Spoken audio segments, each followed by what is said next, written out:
let's go with the flow.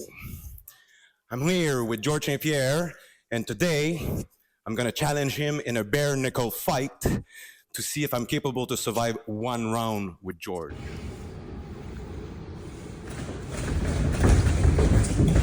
Nah.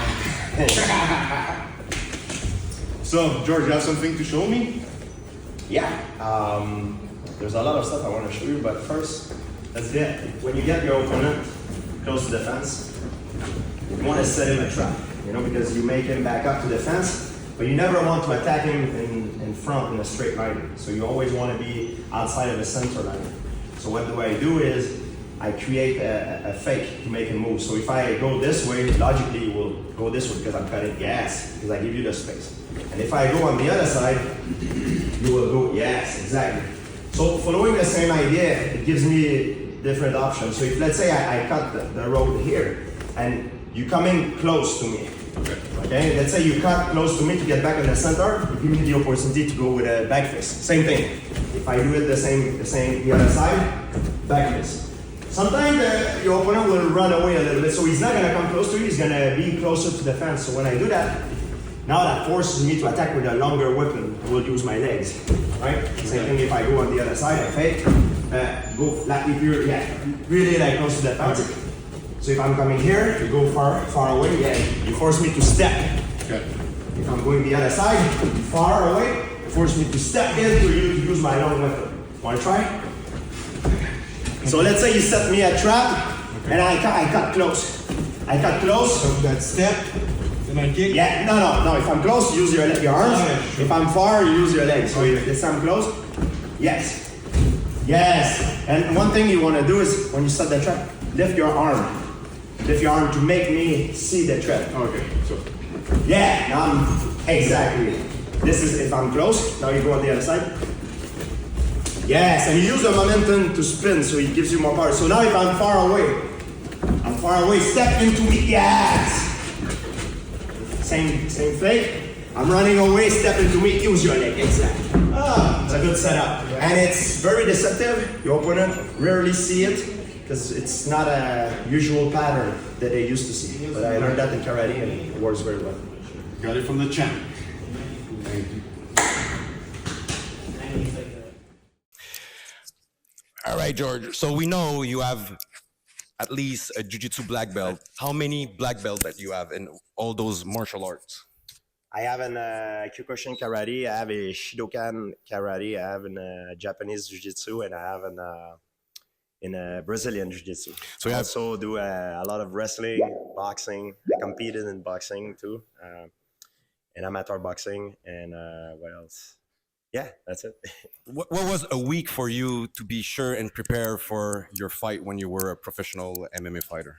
Well, I used to train about 6 days a week. I train every day, but I did not train hard every day. I think I did train too hard sometimes. That's why I hurt myself. But I always train in the fear that my opponent was training harder than me, and which is not always a good thing. When you're lazy, it's a good thing. But when you're not, it could be bad because you can overdo it and get hurt. But a week was about 2 training a day, and mixing grappling, striking, a lot of drilling. Drilling is very important because you set up your brain to certain reaction pattern that might happen in a fight. I mixed track and field, sprinting, gymnastics. Man, that's a lot. I did a lot of mistake early on in my career. I was doing a lot of heavy lifting and stuff like that. I stopped it about halfway, or maybe I would say 1/3 of it, because I thought it did make me gain anything in terms of strength that I could incorporate into my fighting. So there's a big misconception of people thinking that if they bench heavier, they will punch harder, which is completely false. It does not translate into sport specific. So all the training that I do now, aside from martial art, that I did after that, was to help me, not only help me perform, but more as a therapeutic use. Like your car, you do your service on your car, same thing on your body. You make sure because when you do martial arts, a lot of impact, a lot of things you do that create offset your body posture. So you want to bring it back in the middle. So everything you do, it's general strength conditioning sort of stuff. Make sure like it makes like it brings back everything in neutral. Yeah. So you said it's not building strength that make you punch hard. So Yeah, of course. I think there's a genetic component, but the most important thing I think it's the mechanic of your punch. When you do it slow in front of a mirror in shadow boxing, and when you do it in a fight, it's completely different because under stress, it's sometimes you don't react the same way. So it's very important to drill it good. And I was not known to be a guy with a terrible punching power. But I do have a lot of knowledge of how develop that skill.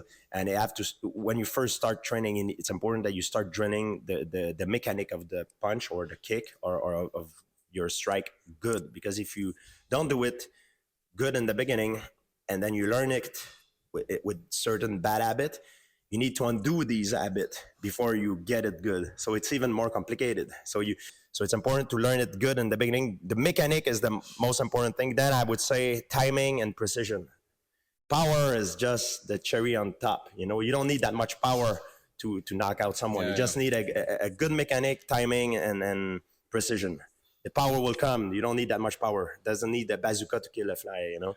okay, and also it made me think. Back then, when I was training with you and everybody was training with you at TriStar, Still train together. yeah, of course, we're old, but we still do. We're OG. But I remember once I wasn't seeing you all week long, and then at the Friday at the striking MMA together, and I was seeing you, and you were getting better and better every week. And I asked you, where are you going the rest of the week? Can you explain it? Yeah, I wanted to learn from the elite of each disciplines. However, it's important before a fight to train with MMA fighter because what you do is MMA, and the punches that fighter throw in MMA because of the rule set are different than how they throw in boxing. It's very different.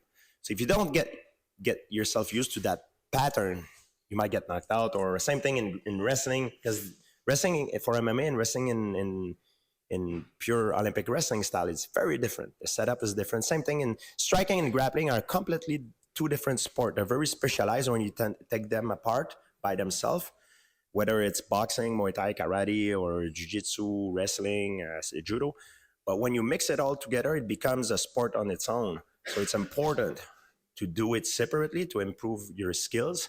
But then when you get closer to a fight, now you need to merge it all together because it becomes a sport in itself, and your brain needs to get used to that movement pattern that you will see in a fight. I wasn't the best wrestler, the best striker, the biggest fighter, the strongest fighter, the fastest fighter. I think I was the best because the way I was training and the way I was preparing myself. And your result is truly a mirror of your preparation.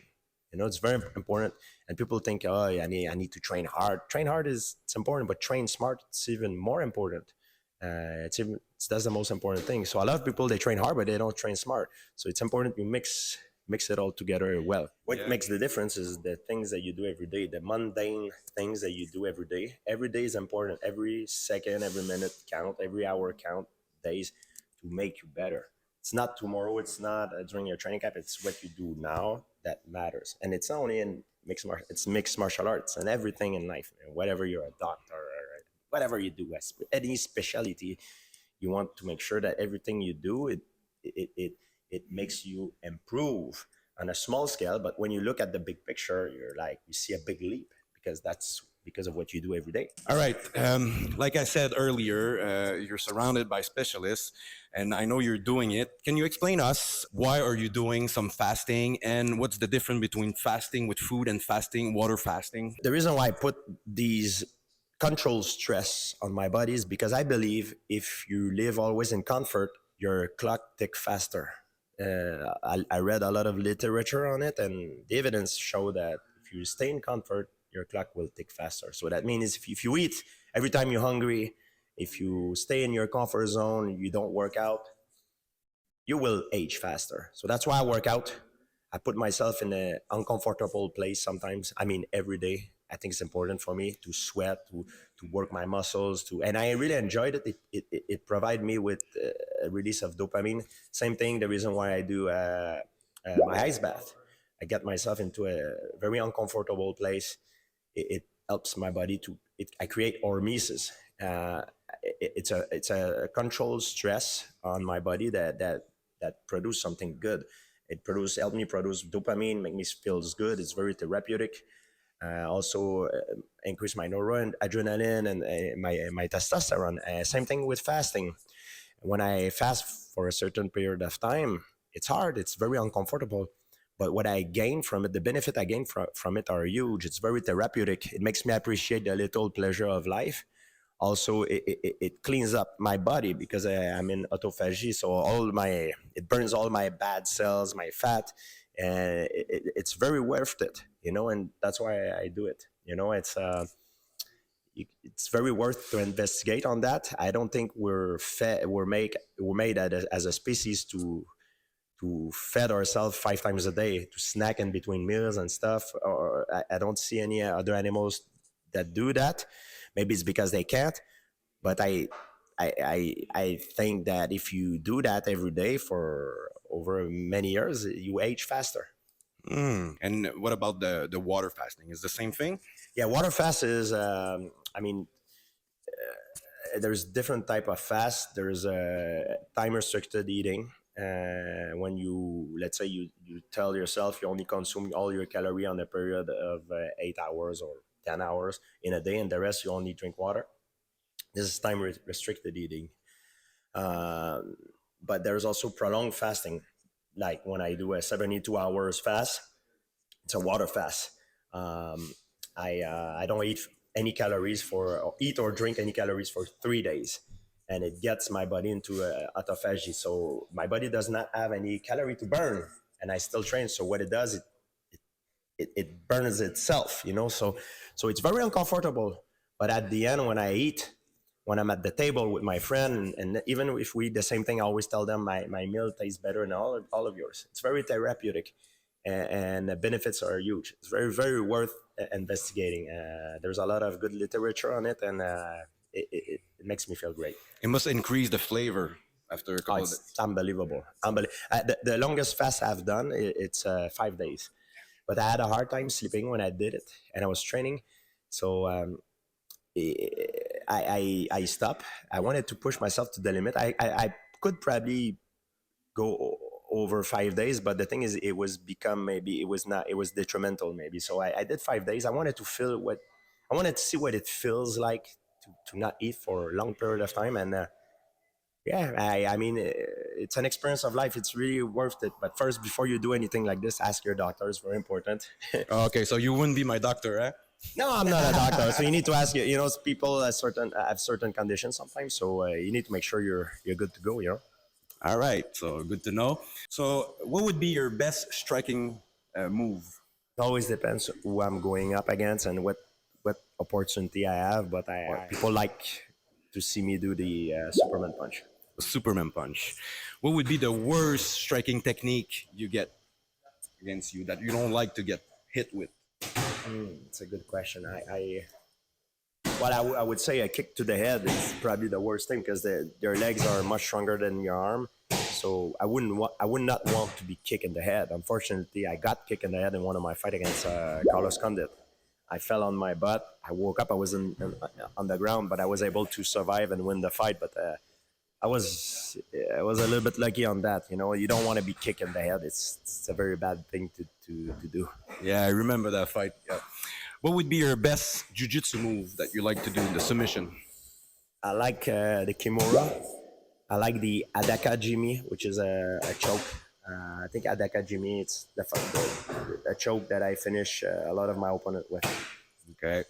And your worst jiu-jitsu move to get cut in? The highest percentage move is probably the guillotine choke, I would say. That is the most likely move that most people get cut with, I would say. Because it's easy to make the mistake of putting your head in the wrong place, and It's like an overhand right, I would say. You know, if you blink, you can get cut. You know, like if you make a mistake, it's easy to get cut. Yeah, it's true. It's true. What would be your best meal that you like to eat in a day? Well, I like chocolate. It's my it's a dessert, but a meal I would say I like tourtière. It's my favorite meal. Tourtière, a real Quebec. Yes. What would be your best pre-workout meal? I normally don't like to eat before a workout now. I used to, but now I don't like it anymore. So now I just finished training. We do this interview. I have not eat yet. I've not take any calorie. I'm gonna eat after my training. So that was the next question. What would be your best post-training meal? If I train during the day, like early in the day, I like eggs, like a breakfast, you know, eggs, bacon, and all that stuff. Okay. Which gym that you prefer training in? It depends for which disciplines. For jiu-jitsu grappling, I think the best gym is with John Tanner in Austin, Texas. There's Gordon Ryan, Giancarlo. There's so many good guys there. The level is unbelievable, and the teaching is crazy. When I'm home for mixed martial art, I like to go with Firas Zahabi. I like to train also with Richard O at H2O. We hold pad for each other. We push each other. So I like to train at home now. I have a home gym I set up for myself, and it's great. I like to do track and field. I like to swim at the Y and wrestle at the Y with the Olympic team of wrestling. So I like to go at Wildcard in California, in Los Angeles with Freddie Roach. There's a lot of places that I like to Yeah, because you're traveling. Enzo Gracie in New York City too. Yeah. So it shows that you've been traveling everywhere in the world. So that was the next question. So where would be the best place that you like to travel?